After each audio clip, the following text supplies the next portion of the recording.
na dapat yung legal remedies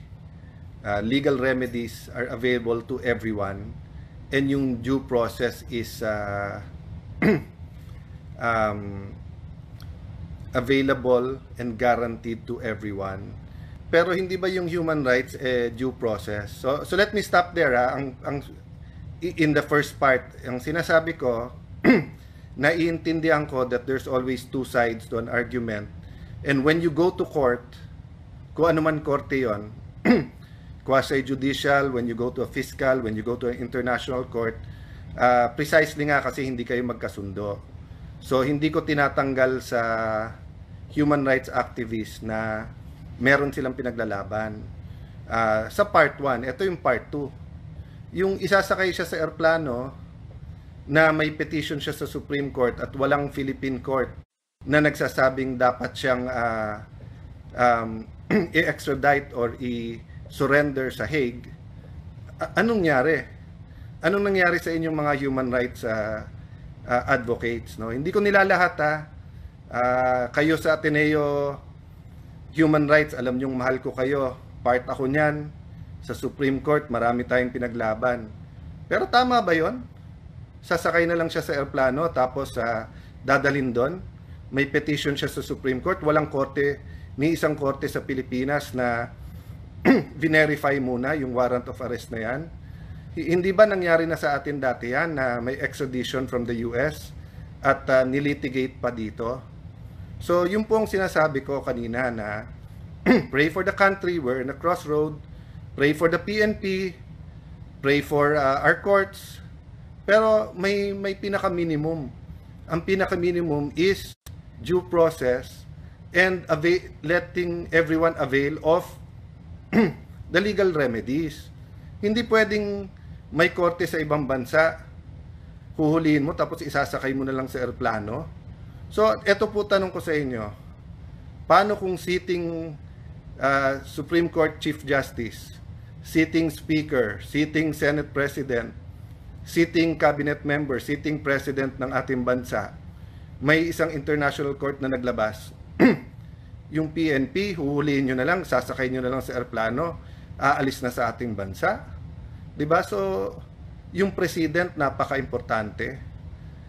Kung anong pinapakita natin sa lahat. So, sa akin, I continue to pray tonight. I appeal to everyone involved. Sinabi natin sa lahat, mahinahon, wag mapusok ang damdamin. Pero hindi ibig sabihin no, na pabayaan na lang natin kung may injustice na nangyayari.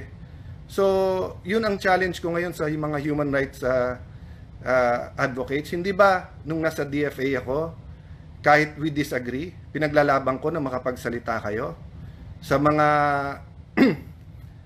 foreign, sa mga ibang bansa, sa mga embassy, sa human rights sa Geneva. Winelcome namin kayo. Sinabi ko sa mga embassy doon, kahit we don't agree, pasalitain sila. O, di ba may due process? So, I understand na happy kayo na may warrant of arrest. Happy din kayo na makakasuhan and the former president will now have to face that. But hindi ba part of facing it is kompleto muna legal remedies niya ngayon? Tinitingnan ko walang mga human rights na nagsasabing tama yung warrant of arrest pero sandali lang, mali na sinakay nyo na lang sa airplano at padadala nyo sa ibang bansa. Yung ang PNP pagka may hinuli, di ba, na aktivista, sabay-sabay na lahat ng mga human rights activists na ba't nyo hinuli? Give them, kailangan may abogado sila, kailangan due process, nabasahan sila and everything, ganyan. No? So, kanina, binasahan ng Miranda rights, may warrant of arrest, so okay yon. Pero yung isasakay mo sa airplano, anong korte sa Pilipinas ang nag-order nun? Diba? So, fellow lawyers, it doesn't matter if we're pro-admin, pro-Duterte, neutral, etc. Ang pinag-uusapan na dito, ano yung batas ng Pilipinas. And ako personally, I'm so uncomfortable.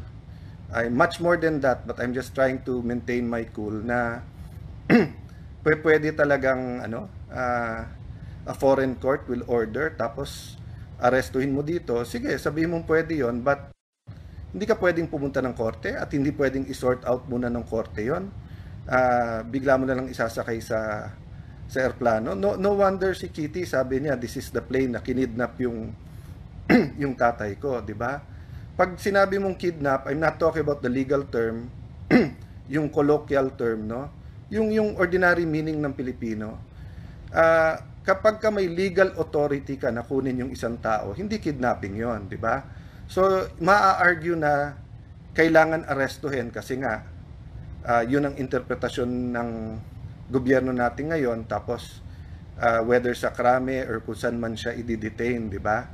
Pero, yung hindi mo binigyan ng 24 hours yung kanyang mga legal counsel na questionin to sa korte.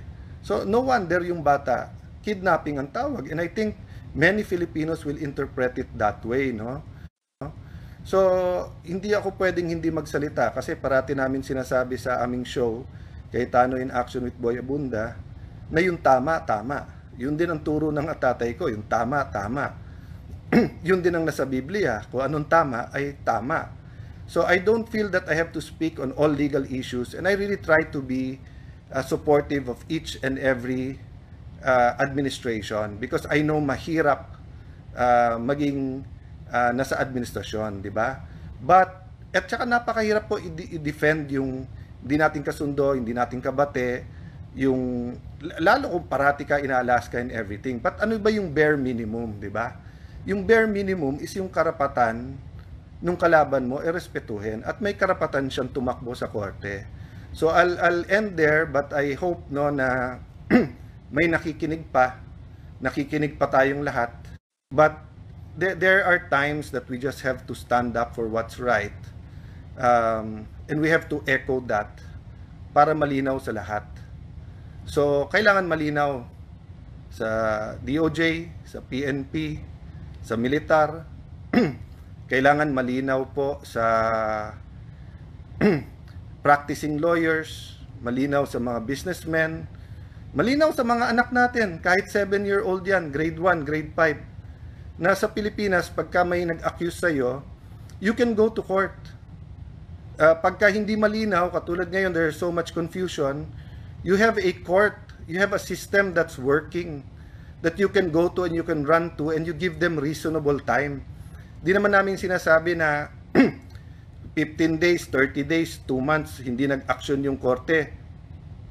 Huwag niyong gawin yung tama, yung dapat tingin yung tamang gawin, di ba?